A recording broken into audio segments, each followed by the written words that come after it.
на последната, на третата част от Инкая. Това е нещо. Оле! Леле, аз тук направо съм в изумен. Мале! Боже, каква гледка! Боже, боже, боже! Погледнете! И по какъв път вървя. Ето е другата приключенка по лесния път. Иначе аз за малко да се убия. В крайна сметка Господ ме спаси. Погледнете. Погледнете.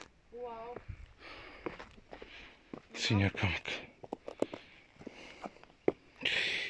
Леле, много е високо тук.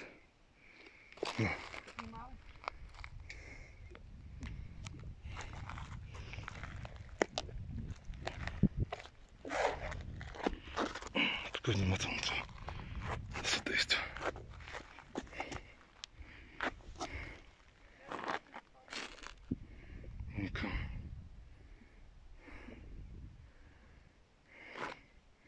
Само пауза за малко да